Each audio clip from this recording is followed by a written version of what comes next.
नमस्कार, सीएनबीसी आवाज Motilal Oswal live studio में आप सभी का स्वागत है। आप देख रहे हैं खिलाड़ी नंबर 1। मैं हूं आपके साथ श्रेया ठाकुर। हफ्ते का आखिरी कारोबारी दिन और बाजार पर दबाव देखने को मिलेगा। जियोपॉलिटिकल टेंशन, मिडिल ईस्ट में टेंशन है, क्रूड के दामों में तेजी, काफी कारण है जो मार्केट को ड्रैग कर रहे हैं, लेकिन निचले स्तरों से ठीक रिकवरी दिखाने की कोशिश कर रहा है बाजार। फिलहाल लगभग 0.25% गिरकर निफ्टी 24,682 के लेवल पर कारोबार करता हुआ नजर आएगा। बैंक निफ्टी में लगातार यहाँ पे दबाव देखने को मिल रहा है, हालांकि चौतरफा बिकवाली है। आज लगभग 1% की गिरावट यहाँ पे 55,540 के लेवल पर कर रहा है कारोबार। मिड कैप भी आधा फीसदी टूट कर रहा है कारोबार। निचले स्तरों से देखिए सभी इंडाइसेस ने रिकवरी दिखाने की हालांकि कोशिश की है। स्मॉल कैप भी लगभग यहाँ पे आधा फीसदी गिरकर 18,404 के लेवल पर। तो ब्रेथ में आपको यहाँ पे रुझान जो है वो गिरने वालों की तरफ ही देखने को मिलेगा, क्योंकि पूरे जो स्टॉक्स हैं वहाँ पे बकवाली हावी होती हुई नजर आ रही है। 1640 ऐसे स्टॉक्स जहाँ पर दबाव है। 878 स्टॉक्स में खरीदारी फिलहाल देखने को मिल रही है। एक बार कंट्रीब्यूटर प्लेट रखते हैं आपके स्क्रीन पे, तब आप समझ पाएंगे कौन से स्टॉक्स ड्रैग कर रहे हैं। एचडीएफसी बैंक, रिलायंस जैसे हैवी वेट्स कंट्रीब्यूट कर रहे हैं गिरावट में। आईसीआईसीआई बैंक और एसबीआई भी शामिल है। वहीं दूसरी ओर ONGC, tech Mahindra, Wipro, IT pack हालांकि एक ऐसा सेक्टर जहाँ पे खरीदारी आज भी देखने को मिल रही है, तो ये संभालने की कोशिश करें। अपोलो हॉस्पिटल भी शामिल। निफ्टी बैंक देखें आप, HDFC bank, ICICI bank, SBI, Kotak Mahindra bank सभी गिरकर कारोबार कर रहे हैं। एचडीएफसी बैंक से सबसे ज्यादा कंट्रीब्यूशन 239 अंकों की कंट्रीब्यूशन आती हुई दिख रही है बैंक निफ्टी के गिरावट में। तो फिलहाल स्थिति उतनी ठीक नहीं मार्केट की, क्योंकि खबरें भी ऐसे हैं, ग्लोबल टेंशन, साथ ही आप देखें जिस तरीके से क्रूड ऑयल में उछाल देखने को मिल रहा है, तो काफ़ी ज़्यादा असर आज मार्केट पे देखने को मिल रहा है। ऐसे में क्या करना चाहिए आपको, क्या हिदायत होगी, सब पे बातचीत करेंगे, पिक्स भी लेंगे। हमारे साथ मौजूद है हमारे खिलाड़ी आशीष ख्याल जी, कपिल शाह जी, अमूल अठावले जी। बहुत स्वागत है आप तीनों का ही फिर से एक बार शो में। Very good morning to everyone. बताइए आशीष जी, मार्केट कल भी वीक था और खबरें भी वैसी, ग्लोबल जिस तरीके से टेंशन समीकरण बनते हुए नजर आ रहे हैं, बाजार पे दबाव, ऐसे में इसको कैसे देख रहे हैं आप? एक अपॉर्चुनिटी के तहत यहाँ पर लेवल्स पर स्टॉक स्पेसिफिक अप्रोच अपनानी चाहिए, अच्छे स्टॉक्स को आप अपने पोर्टफोलियो में ऐड कर सकते हैं, ऐसे कुछ स्ट्रैटेजी अपनाएं, या फिर अभी फिलहाल मार्केट से दूर रहें? क्या कहती है आपकी एनालिसिस? देखिए, मैं ये इस मार्केट को एक अपॉर्चुनिटी की तरह देख रहा हूँ, क्योंकि आज का जो लो बना श्रेया, उसका लो लगा है करीबन 24,473 का। अगर आपको ध्यान में होगा, इसने 3 जून को जो लो बनाया था वो भी बनाया था 24,500 के आसपास। इसने जो उसके पहले 22 मई को लो बनाया था वो 24,460 का था। उसके पहले का जो लो बना था वो भी अराउंड 24,494 का था। तो कहने का अर्थ ये है कि जो भी लो बने हैं वो 24,460 से लेके 24,490 के जोन में बने, और आज का भी जो लो बना है वो उसी जोन में बना है। उसके बाद से अगर आप अवरली कैंडल देखेंगे तो वहां से अटेम्प्ट हुआ है ऊपर जाने के लिए। मैं ये नहीं कह रहा यहां से वापस से शार्प रिकवरी होगी, नहीं, यहाँ एक मार्केट कंसोलिडेट करेगा, एक बेस बनाएगा, और मेरे ख्याल से यहां से वापस से ऊपर की ओर गैप फिलिंग एक्टिविटी शुरू होगी 24,850 तक। तो यहां पर जो लोग वेट कर रहे थे मार्केट में एंट्री के लिए थोड़ा सा मीडियम टर्म की अवधि से, उनके लिए अपॉर्चुनिटी है फिर से एंटर करने के लिए। और ट्रेडर के लिए ये वोलेटिलिटी बहुत ज्यादा होगी। यहां से गुंजाइश है, कोई भी अगर डिप मिलती है फिर से 24,600 के आसपास, तो बाय करिए। डे लो का स्टॉप लॉस लगाइए 24,850 के टारगेट के लिए। तो जोन में ट्रेड करेगा, जोन ट्रेडिंग स्ट्रेटेजी अपनानी होगी। मीडियम टर्म की अवधि के लिए लोगों के लिए ये अपॉर्चुनिटी है, मीडियम टू लॉन्ग टर्म के लिए। और शॉर्ट टर्म के लिए ट्रेडर के लिए वोलेटिलिटी बहुत ज्यादा होगी, तो एक अच्छी अपॉर्चुनिटी है मेरे ख्याल से। ट्रेडर्स के लिए अच्छी अपॉर्चुनिटी, क्योंकि वोलेटिलिटी ज़्यादा, और मिड और लॉन्ग टर्म के लिहाज से एक अच्छा अवसर जहां पर आप मार्केट में एंट्री कर सकते हैं। आशीष जी की एनालिसिस। कपिल जी, आप कैसे रीड कर रहे हैं मार्केट को? कल भी क्लोजिंग खराब, आज भी मार्केट की ओपनिंग खराब, और अभी भी फिलहाल हालांकि निचले स्तर से रिकवरी दिखाने की कोशिश की है। मिड कैप और स्मॉल कैप में भी पेन बरकरार, कैसे रीड कर रहे हैं? जी, पिछले मार्केट के 20 से 22 ट्रेडिंग सेशन का हम एक ट्रेंड देखते हैं, तो मार्केट पहले कहा ना, 24,800 और 25,200 का जो लेवल था, वहां से रिएक्शन से हमें एक रिएक्शन तो देखने मिला हुआ है। लेकिन पिछले एक महीने से 24,500 का जो लेवल है, so that is acting as an kind of very good support level. और यहाँ से हमें इनिशियल डे पे कुछ एक रिकवरी भी देखने मिली हुई है, तो हमें एक लोअर बैंड के यहाँ पे ट्रेड करें। तो जैसे आशीष जी ने भी बताया, वैसे कि we are in lower band of the consolidation patch, तो और मार्केट का कुछ एक रिकवरी हमें देखने मिली हुई है। कुछ कुछ स्पेसिफिक पॉकेट्स है, लेट्स से ऑयल और रिफाइनिंग स्टॉक्स में कुछ मोमेंटम है, आईटी में कुछ स्टॉक्स के मोमेंटम हमें देखने मिल रही है, तो स्टॉक स्पेसिफिक ज्यादा ध्यान रहेगा यहाँ पे। स्टॉक स्पेसिफिक मूव आप अपना सकते हैं मार्केट में, क्योंकि खबर भी वैसी और उसी डायरेक्शन में मार्केट अभी मूव कर रहा है। अमोल जी, इसी पे सवाल मेरा, आईटी देखें जिस तरीके से संभालने की कोशिश लगातार इसके तरफ से जारी है, तो क्या हम एक्सपेक्ट करें कि आईटी में अब फिर से वो मूव आता हुआ नजर आएगा? कैसे देख रहे हैं आप आईटी की इस बढ़ोतरी को?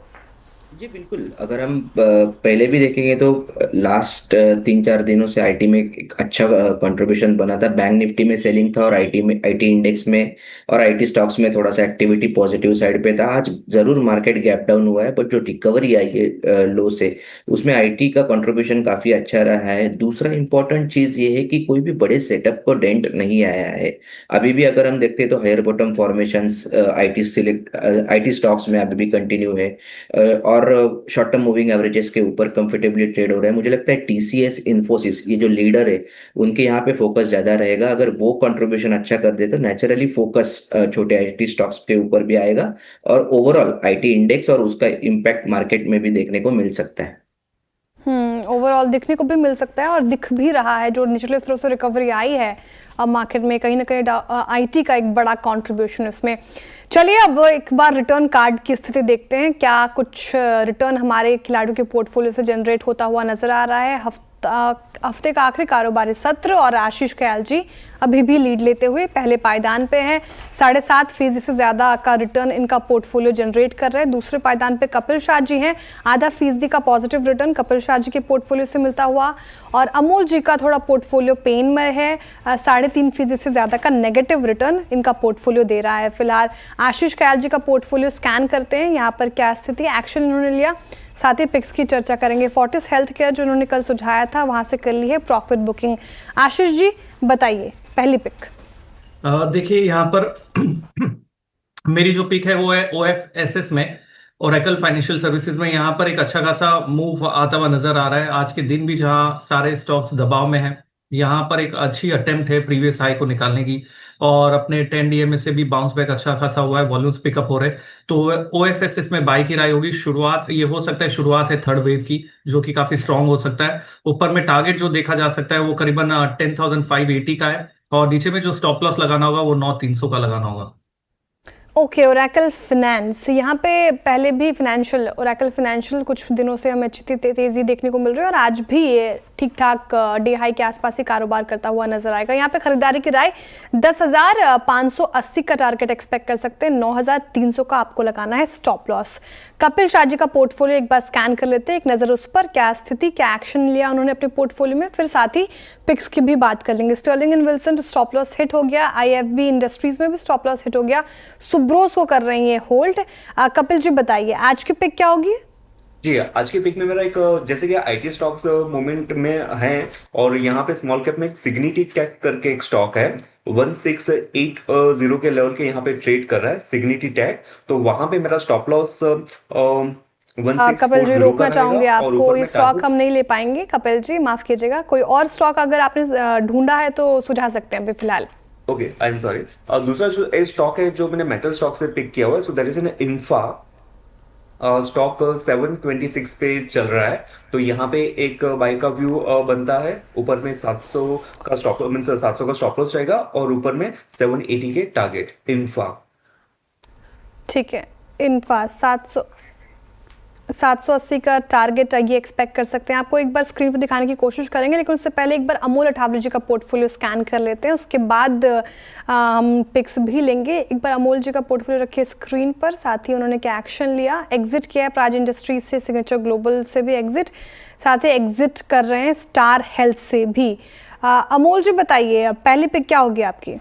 आई थिंक मैं इंडेक्स स्टॉक्स के साथ जाना चाहूंगा। जिस तरीके का सिनेरियो है, मुझे लगता है थोड़ा सा मिड कैप रिस्की रहेगा। हिंदाल्को के साथ जाना चाहूंगा पोजिशनल पॉइंट ऑफ व्यू से।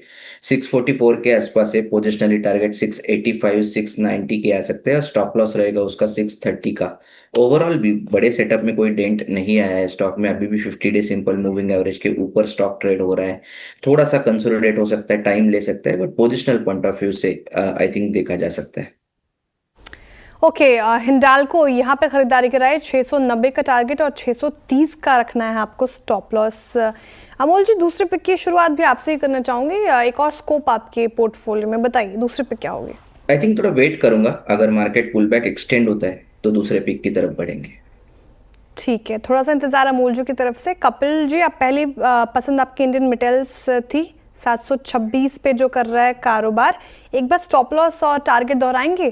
जी बिल्कुल। 726 पे बाय है इंफा का, 700 का स्टॉप लॉस रहेगा और ऊपर में 780 के टारगेट। 780 का टारगेट एक्सपेक्ट कर सकते हैं, 700 का स्टॉप लॉस लगाना है फाइल इसमें। अब दूसरी पिक बताइए कपिल जी, चुना है क्या आपने? जी हाँ। दूसरी पिक मेरी मैथन एलॉय पे रहेगी। मैथन एलॉय 1224 के लेवल के यहाँ पे चल रहा है और स्टॉप लॉस इसका 1200 का रहेगा और ऊपर में target 1340। Okay, metal and alloy, ये यहाँ पे खरीदारी की राय इनकी तरफ से आते हुए, ठीक है। माफ कीजिएगा कपिल जी, इस स्टॉक को भी हम पिक नहीं कर पाएंगे। कोई दूसरा स्टॉक अगर आपने चुना हो या फिर थोड़ा सा इंतजार करना चाहेंगे, आप बताएं। जी मैं थोड़ा सा अभी वेट करना चाहूंगा। ठीक है, तो कपिल जी की तरफ से थोड़ा सा इंतजार, कोई स्टॉक देखेगा तो वो हम आपके लिए लेकर आएंगे। आशीष जी, आपके भी पोर्टफोलियो में एक स्कोप, दूसरी पिक क्या होगी आपकी? फिलहाल मैं थोड़ा वेट करना चाहूंगा, सेकेंड हाफ में मार्केट का रुझान देके दूसरा स्टॉक देना चाहूंगा। ठीक है, जिस तरीके से वोलेटिलिटी देखने को मिल रही है, निचले स्तरों से रिकवर भी कर रहा है मार्केट, तो कैसी दिशा और दशा रहेगी मार्केट पर, उसके मद्देनजर हमारे खिलाड़ी आपको स्टॉक्स बताएंगे और पिक्स बताएंगे। चलिए इसी के साथ रुक रहे एक छोटे से ब्रेक के लिए, ब्रेक के बाद फिर हाजिर होंगे। आप देखते रहिए सीएनबीसी आवाज़। स्टॉक्स की बात करते हैं जहाँ पे अच्छी खासी बाइंग हमें देखने को मिल रही है। एक तो जुबिलेंट ग्रुप में ब्लॉक डील्स के बाद अच्छी खासी बाइंग, आप देखिए जुबिलेंट इनग्रेविया 8% से ज़्यादा की तेज़ी के साथ कारोबार कर रहा है। साथ ही जुबिलेंट फूड वर्क्स वायदा टॉप गेनर्स में शामिल लगभग 3% की तेज़ी के साथ कारोबार करता हुआ नजर आएगा। सुबह डिस्कस भी कर रहे थे हम ये। आशीष जी, आप बताएं, जुबिलेंट फूड वर्क्स में चेज करना चाहिए इस तेज़ी को, फिलहाल क्या रहेगी रणनीति यहाँ पर? देखिए, सबसे इम्पॉर्टेंट चीज ये होती है कि गिरते हुए बाजार में कौन सा स्टॉक आउट परफॉर्म कर रहा है। तो अगर ऐसे मार्केट में जहां पर दबाव बना हुआ है, जहां निफ्टी 230 पॉइंट्स नीचे है और स्टॉक जो आउट परफॉर्म कर रहा है, जो प्रीवियस हाई को भी निकाल रहा है, वहां एक रिलेटिव आउट परफॉर्मेंस दिखा जाता है। तो यहाँ पर मेरे ख्याल से कोई डिप अगर मिलता है हमें करीबन 679 680 के आसपास, तो वहां पर बाय करिए। ऊपर में टारगेट 695 का जो कि प्रीवियस हर्डल जोन है, वहां तक देखा जा सकता है। और नीचे में जो सपोर्ट है जुबिलेंट के लिए, वो 670 का है। 670 का सपोर्ट, यहाँ पे खरीदारी के राइट टारगेट एक्सपेक्ट कर सकते हैं आपको। कुछ और स्टॉक्स की बात करते हैं जहाँ पे अच्छी खासी तेजी देखने को मिलेगी आपको। शिपिंग शेयर देखिए, वहाँ पे SCI देख लीजिए, डे हाई के आसपास कर रहा है कारोबार, करीब 11.25% की तेजी के साथ। कोचिन शिपयार्ड में भी शानदार रैली, सारे शेयरों में जबरदस्त तेजी देखने को मिल रही है। लेकिन सवाल ये कि इसके पीछे की वजह क्या है, ये बताने के लिए यतिन जुड़े हुए हैं मेरे साथ। यतिन जी बताइए, शानदार रैली पूरे स्पेस में, डिफेंस में, साथ ही अगर सेग्रीगेट करें तो शिपिंग कॉर्पोरेशन वाले शिपिंग शेयरों में ज्यादा तेजी देखने को मिल रही है, वजह क्या है?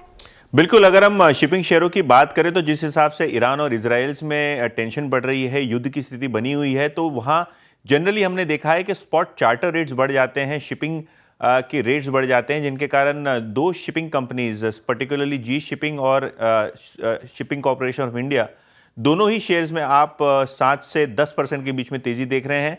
इसके अलावा अगर हम बाल्टिक ड्राई इंडेक्स की बात करें, जो ज़्यादातर शिपिंग चार्टर रेट्स को ट्रैक करता है, यहाँ भी हमने पिछले एक महीने में 50% का गेन और पिछले 2 दिनों में लगभग 15% का गेन देखा है।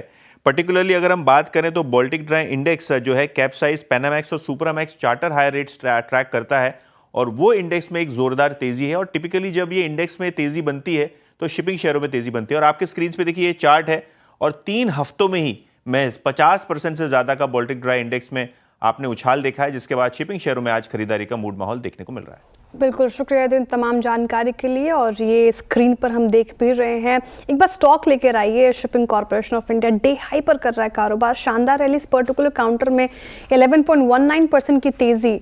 और जी शिपिंग जो मेंशन कर रहे थे उसमें भी गजब की तेजी, करीब 6.5% से ज़्यादा तेज होकर कर रहा है कारोबार। अमूल जी, शिपिंग कॉर्पोरेशन ऑफ इंडिया, जाहिर सी बात है खबर हमने समझी, जिस तरीके से ग्लोबल टेंशन पैदा हो रहे हैं, इस बीच यहाँ पे स्टॉक चढ़ता हुआ नजर आ रहा है। अब सवाल ये कि चेज करना चाहिए कि नहीं, यहाँ पे जिनके पास नहीं है क्या अभी हाथ लगाएं या फिर वेट करें, और जिनके पास हैं वो क्या करें, प्रॉफिट बुकिंग करके निकल जाए या फिर होल्ड कर सकते हैं? I think short term view से अगर है तो बाय एंड होल्ड का अप्रोच रहेगा। थोड़ा सा इंट्राडे में ओवरबॉट जरूर हुआ है क्योंकि रैली काफी शार्प हुआ है, 10% अप है। बट मैं अगर मीडियम टर्म सेटअप उसका देखता हूँ तो अभी भी हायर आया, हायर लोस फॉर्मेशन है। 200 डे सिंपल मूविंग एवरेज पे आज उसने क्रॉस किया है सक्सेसफुली। वॉल्यूम एक्टिविटी उसके साथ अगर हम देखते हैं तो डिसेंट है। मुझे लगता है इंट्राडे डीप या एक शॉर्ट टर्म अगर कोई डीप आता है 1-2 दिन के लिए तो वेट करना चाहिए। ट्रेंड फॉलोइंग ट्रेडर्स के लिए 205 या फिर हम बोल सकते हैं 200 डे सिंपल मूविंग एवरेज, वो एक सैक्रोसेंट सपोर्ट लेवल का काम करेगा जब तक उसके ऊपर रहता है। पोजिशनल सेटअप इंटैक्ट है। ऑन द हायर साइड 240 250 तक के भी लेवल आने के चांसेस चार्ट्स पे दिख रहे हैं। 240 से 250 के लेवल दिखा सकता है एससीआई। अच्छा, एससीआई की बात होगी, ग्रेट ईस्टर्न शिपिंग कंपनी, इस पर एक बार चार्ट चेक लेते हैं। कपिल जी आप बताइए, एससीआई जितनी तो तेजी नहीं लेकिन ये भी अच्छा खासा मूव दिखा रहा है आज के सत्र में, 6% से ज्यादा की तेजी। यहाँ पर क्या राय बनेगी? जी हाँ, यानी बेसिकली ओवरऑल शिपिंग सेक्टर में काफी अच्छी मोमेंटम तो रही हुई है और स्टॉक में भी काफी अच्छा मूव रहा है। 1032 के लेवल पे चल रहा है, लेकिन कुछ टाइम पहले के इसके जो 1050 के लेवल थे वो एक रेजिस्टेंस लेवल आ रहे हैं, तो वहां पे एक बार हमें देखना होगा कि 1050 के लेवल पे वो कैसे बिहेव करता है। एक बार 1050 का लेवल ब्रीच कर जाता है तो फिर से एडिशनल अपसाइड मोमेंटम हमें देखने मिल सकती है और नेक्स्ट बेस्ट इसका जो रेजिस्टेंस बनेगा वो कहाँ ना कहाँ पे 1130 के लेवल के यहाँ पे रहेगा। तो थोड़ा सा कंडीशनल अप्रोच रहेगा 1050 के ऊपर में और 1130 के टारगेट के लिए। ओके, फिलहाल ये स्ट्रैटेजी जीई शिपिंग और साथ ही एससीआई में आप अपना सकते हैं। शानदार रैली और पूरे डिफेंस स्पेस में अगर इसको सेग्रीगेट करके भी देखिए, पूरे स्पेस में शानदार रैली देखने को मिलेगी। आप देखें बीडीएल, हैल, बीईएल सभी में शानदार रैली और वायदा के टॉप गेनर्स में शामिल देखेंगे आपको। चलिए इसी के साथ रुक रहे एक छोटे से ब्रेक लेंगे, ब्रेक के बाद फिर हाजिर होते हैं। आप देखते रहिए सीएनबीसी आवाज़। चलिए वक्त हो चुका है आप शो को आखिरी सेगमेंट की तरफ मोड़ने का। फटाफट से हम स्क्रीन पर लेकर आते हैं हमारे खिलाड़ियों के पोर्टफोलियो आपके लिए। क्या एक्शन लिया उन्होंने, तो आज ओरेकल फाइनेंशियल सुझाया है आशीष कयाल जी ने। बाई साइड की ट्रेड है, टारगेट 10,580, स्टॉप लॉस ध्यान रखिएगा आपको 9,300 का लगाकर चलना है। तेजी या मंदी क्या देखने को मिल रहा है यहाँ पे, तो फिलहाल 0.25% के करीब ये नेगेटिव रिटर्न देता हुआ नजर आ रहा है। अब रखते हैं कपिल जी का पोर्टफोलियो आपके स्क्रीन पर। सुब्रोज और इंडियन मेटल सुझाया उन्होंने, दोनों ही बाई साइड की ट्रेड। सुब्रोज में target 920, stop loss 800, Indian metals में टारगेट 780, स्टॉप लॉस 700 को लगाकर चलना है। प्रॉफिट या लॉस क्या देखने को मिल रहा है, तो फिलहाल सुब्रोज में ठीक ठाक प्रॉफिट आता हुआ नजर आ रहा है, 2.5% से ज्यादा। इंडियन मेटल्स अभी लगभग 0.25% के करीब नेगेटिव रिटर्न देता हुआ नजर आ रहा है। अमूल अठावले जी का पोर्टफोलियो रखते हैं स्क्रीन पर। हिंडाल को सुझाया बाई साइड की ट्रेड, टारगेट 685, स्टॉप लॉस 630। क्या स्थिति यहाँ पर, तेजी या मंदी, तो आप देखिए फ्लैट कारोबार करता हुआ नजर आएगा। मुनाफा का मीटर क्या कहता है, कौन से खिलाड़ी आखिरी कारोबारी सत्र इस हफ्ते का और कौन लीड ले रहे हैं, तो आशीष कयाल जी का पोर्टफोलियो पॉजिटिव रिटर्न दे रहा है 7.5% से ज्यादा। वहीं कपिल शाह जी और अमूल अठावले जी का पोर्टफोलियो थोड़ा पेन में है। कपिल शाह जी का पोर्टफोलियो 4% से ज्यादा का नेगेटिव रिटर्न दे रहा है, वहीं अमूल अठावले जी का पोर्टफोलियो 3.5% से ज्यादा का नेगेटिव रिटर्न लेंड करता हुआ नजर आ रहा है। तो ये स्थिति हमारे खिलाड़ियों की पोर्टफोलियो की, कोई भी अपडेट उनकी तरफ से वो हम मिड कैप मंत्रों में आपके लिए लेकर आएंगे। बहुत शुक्रिया आप तीनों का हमारे साथ जुड़े रहने के लिए। Happy weekend. फिलहाल इस शो से इतना ही, मुझे दीजिए इजाजत। अब सीधे मुलाकात होगी कमाई का अड्डा में। आप देखते रहिए सीएनबीसी आवाज़।